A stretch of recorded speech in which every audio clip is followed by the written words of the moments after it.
Hello everybody, this is Kiyoshi here and welcome back to another video. This is another episode of the Kiyoshi's Aquarium series, and we will just have some very casual chat about nano fish, about betta fish, about aquarium keeping at home, etc. In this new episode, I would like to cover a couple of things, mainly related to betta, and maybe I'll cover a little bit about other tropical nano fish in general. We'll talk about, but let's focus on betta fish for the moment. We'll talk about betta fish types, talk about beginner-friendly betta fish, or more difficult and more advanced betta fish types. We'll talk about the tank size, talk about the tank mates, plans for your betta fish, and also other decorations. So let's get it started. First of all, there are a lot of different types of betta fish in the market. Different names. There's koi betta, there is alien betta, which is what I have at the moment. There are samurai betta, there's dragon betta, there's just tons of names. However, betta fish is only divided into a couple of types, and there are a lot of long tail bettas that are beautiful with vibrant colors. There are male betta, female betta, there are short thinned, they're usually called placard betta, and there's also the giants, the giant size. I forgot the name of those betta, but the giant betta, like it's more bigger. My favorite types is always the placard betta. I just think placard bettas are more naturally looking as compared to their wild betta cousins or relatives. I just like it more natural, and also having owned betta for so many years in my life, I've tried different betta. I've tried those very long, beautiful fin betta as well, like the half moon betta, the ventel betta, etc. I just discovered that short finned or placard betta just more hardier, especially when they get older. When they're young, they're all energetic, beautiful, full of personalities, but when they get old, those longer fin bettas are usually having a hard time swimming. That's why I usually don't recommend like a too big of a tank for your betta fish.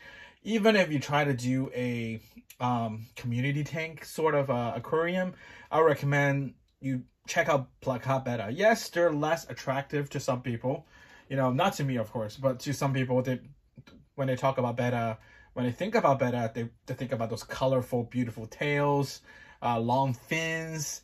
But, just something to know, when they get old, those fins, those tails will get ripped and they will not look as beautiful. And also, they have a lot of hard time swimming because they got aged.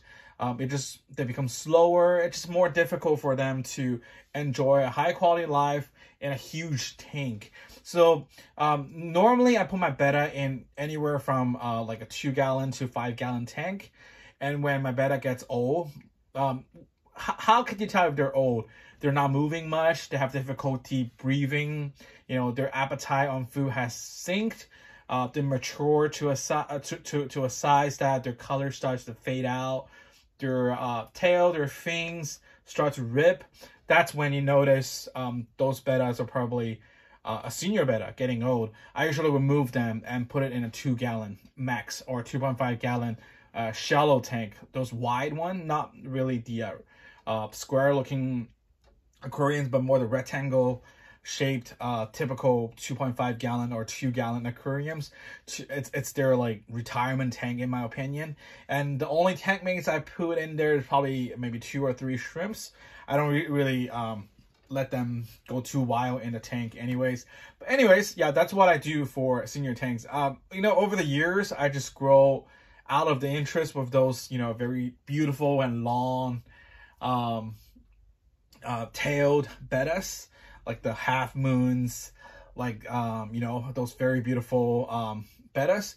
I personally prefer placard for that reason. And also just placard has a lot more personality. And when they get old, they're less, they're just less stressed, less troublesome when they swim around.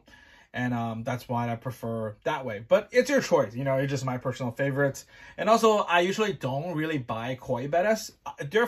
a couple years ago when koi bettas were new to the market, to the aquarium hobby, I kind of liked it. I was like, oh wow, so beautiful. But having owned a couple koi bettas in my life, I realized that overall their genetics are not that good. Just like the alien bettas, they're not as hardy as those regular, colored that we see in the market. But it's your choice, especially koi bettas do marble, and different stage in their life as they grow up, they will marble. The color, their patterns will just change. And when you get them, maybe you really like their color or their patterns, but as they get older, their color will change to more saddle color. Maybe you will see more black, more yellow, more red, or more blue. They're no longer as koi looking as when they were juveniles or younger. So think about that, if you will still like your betta when they change the look. And also overall I find koi bettas not as hardy. Like, I've never had a koi betta lasted more than like a year. Usually in my experience, I remember usually they live, at least in my aquariums, from 10 months to about a year. Whereas plakat betta, like the dragon scale betta, I've had in the past, or just a regular plakat betta, they usually can live up to 2.5 years. And the longest one I've had is probably 2.5 years, 2 and 8 months, somewhere around there. Yeah, that's just my little experience here in terms of betta types and what are the best. So I know plakat bettas are not as attractive, but do more research. Maybe you'll find something interesting about them. Especially they're fast swimmers because they don't have that much of a burden in the tail. They can swim just like a normal fish. So especially put them in a community tank, it's quite fun. They will be, the tetras cannot chase them because they're as fast as the tetras. Maybe not as fast, but they move very fast. Anyways, let's move on to the next topic about tank size. I think I've mentioned it in my previous video already. I recommend tank size for betta anywhere from 1 gallon to 5 gallons. Unless you're doing a community tank, then I will go anywhere from 5 gallons to 10 gallons.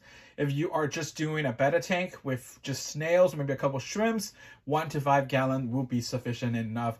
I know a lot of people have been talking about it. You want to give as big of an aquarium as much as possible, but think about it, having a betta, especially if you're not owning a plakat betta, you're having those half moon bettas, long finned, long tailed bettas. If you put them in a 20 gallon, 30 gallon, 50 gallon, they're gonna suffer because once in a while they need to go up the space to just breathe some air, and also they need to chase for food. When you have larger tanks like 50 gallon, for example, you're not just gonna have one betta fish. You're gonna have a community tank with tetras, bottom feeders, middle swimmers, top swimmers, shrimps, whatever, and he will have to compete. Your betta will have to compete with all of the other schooling fish, in general. And just think about it. How hard would it be, especially if they are long-tailed, long-finned bettas, or the elephant ear bettas, for example? Easily, those fish will... I don't think they can thrive in that kind of environment. Whereas if you have a smaller tank, anywhere from 1 to 10 gallons, I think the betta will thrive and live a happy life, So, but I definitely don't recommend anything less than a gallon. That's just too little for even keeping a betta. Unless, it's a retirement tank, or the betta fish that you got, it's sick, have some sort of disease or issues.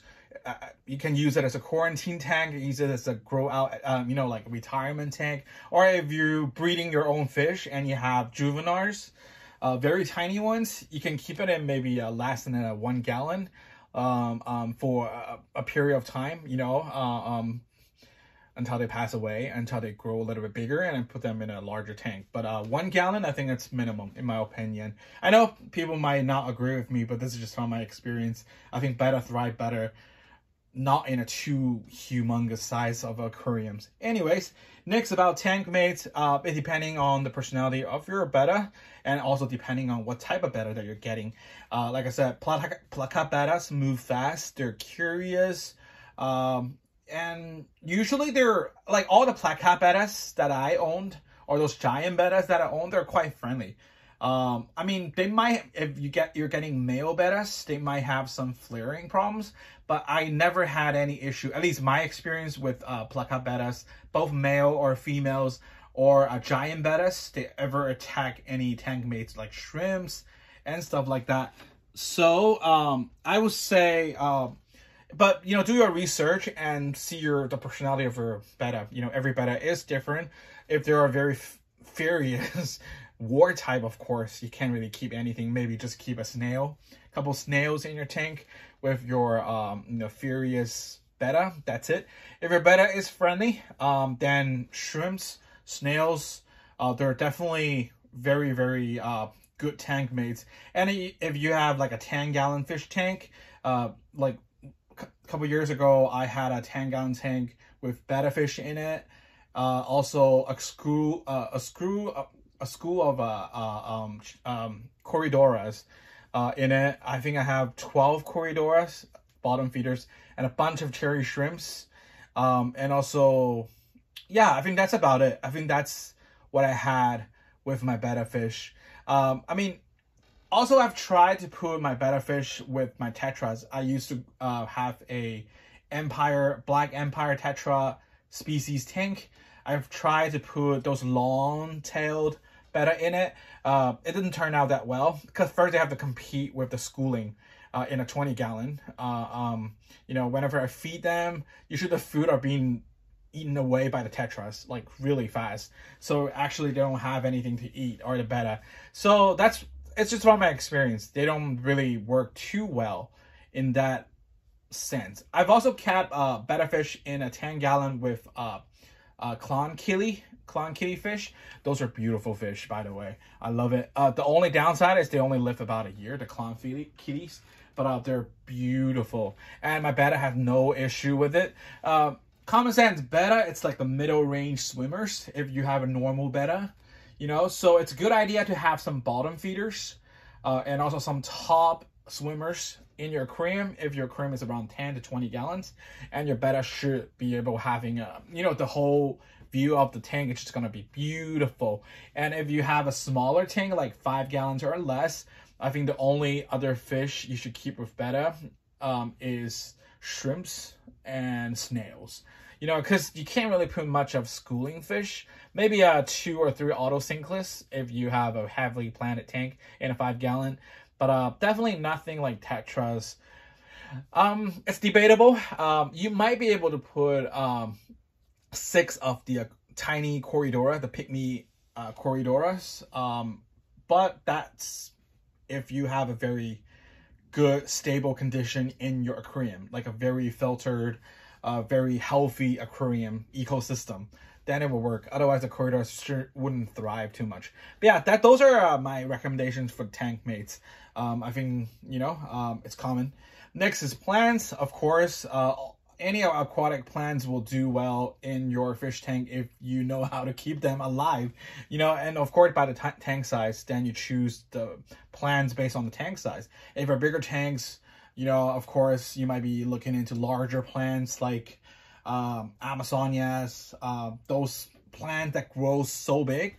If you have like a smaller tank, then Anubias, Java ferns, Java mosses, floating plants, different type of floating plants, banana plants. What else I can think of?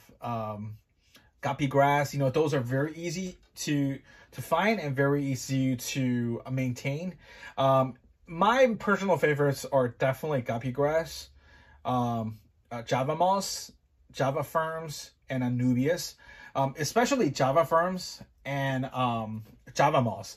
Those are just the easiest beginner-friendly aquatic plants you can ever have in any type of environment.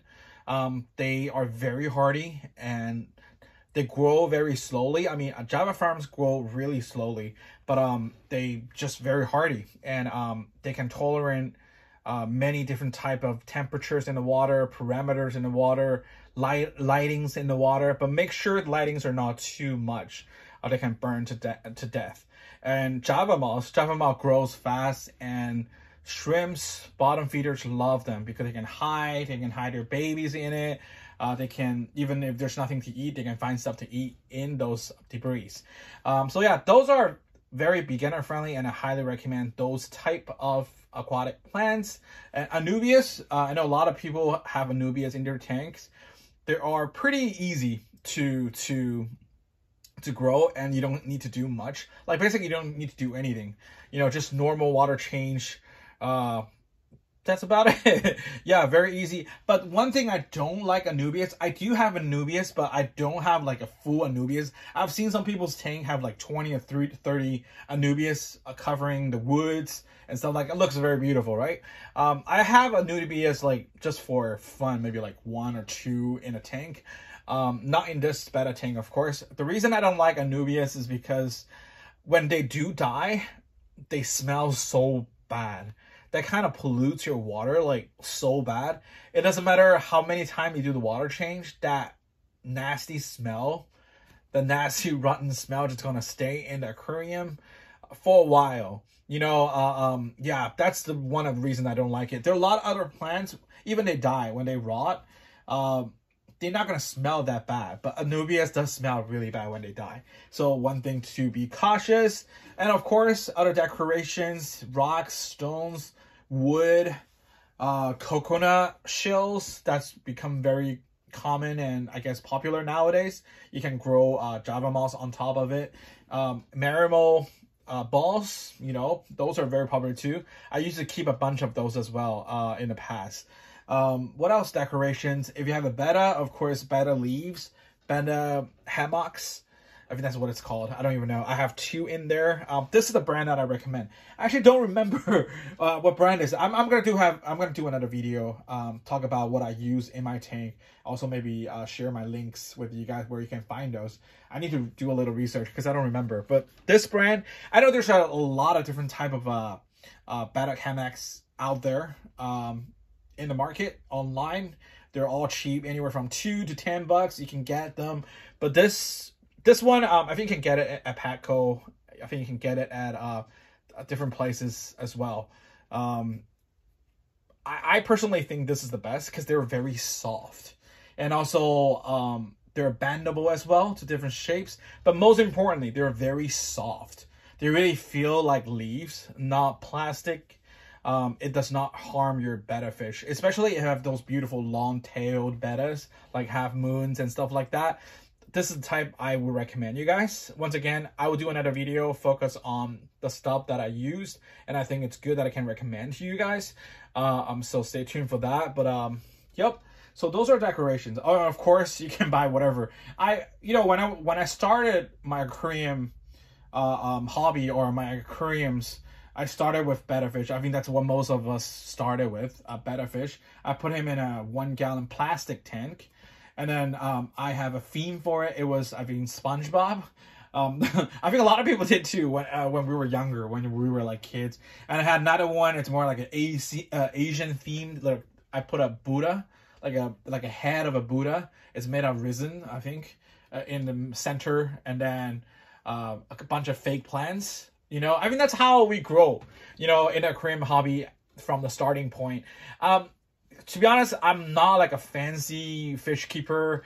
I try to keep my fish tank as low maintenance, as low tech as possible. For example, if you guys notice this particular tank, I don't even have a filter in it. I'm thinking about adding a filter, but I don't know. But Betta fish does not need a filter.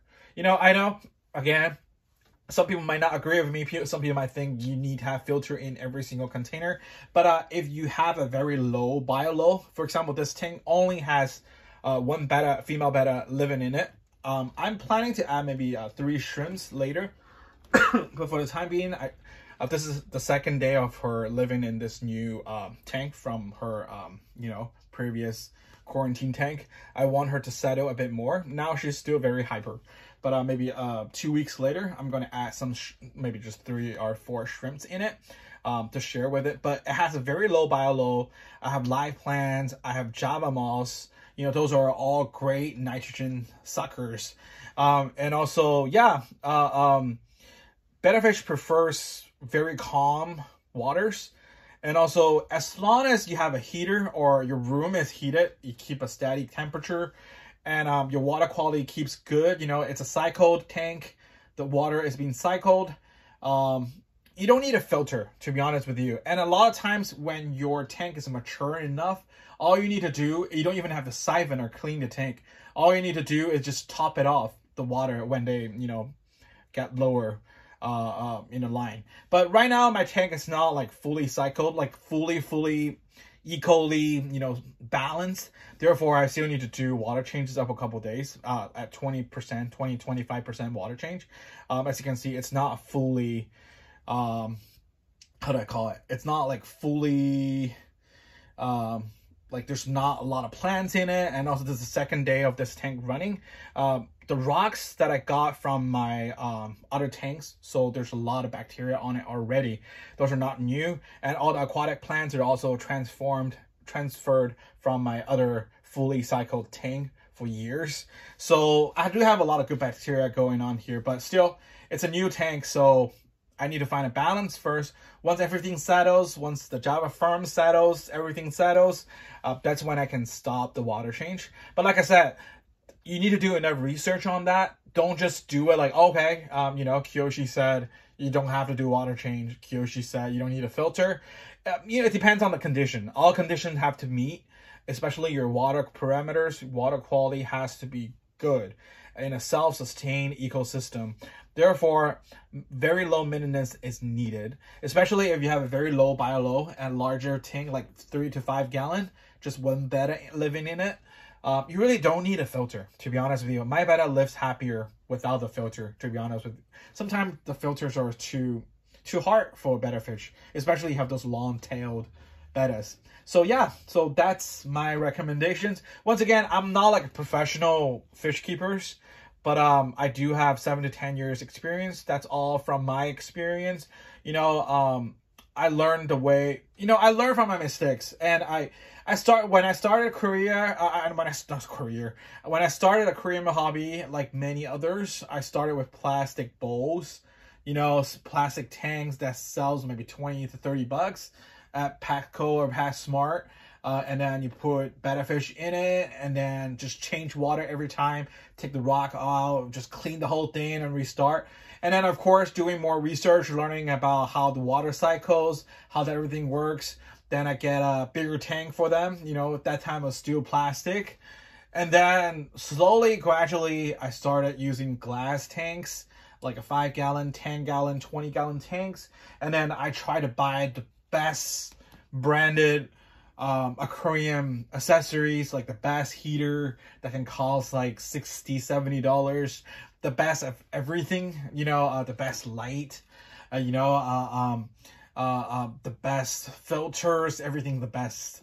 Yeah, I mean, it's cool, it's great, but it's very expensive too. In my future episodes, I will also cover the cost and all that. But yeah, you really don't need that. You know, you can keep it very minimal. You can keep it very cheap, very low maintenance. It's all, you know, as the more experienced you are, the more you know how to make choices for your fish tanks. And I'm sure everyone can do that. I learned from my mistakes. I learned from my experience. And here we go today. Anyways, it's a long video again, but I covered all the points I think I want to mention for this episode. And there we go. Thank you guys so much for watching. And I'll talk to you guys in the next video. Bye-bye.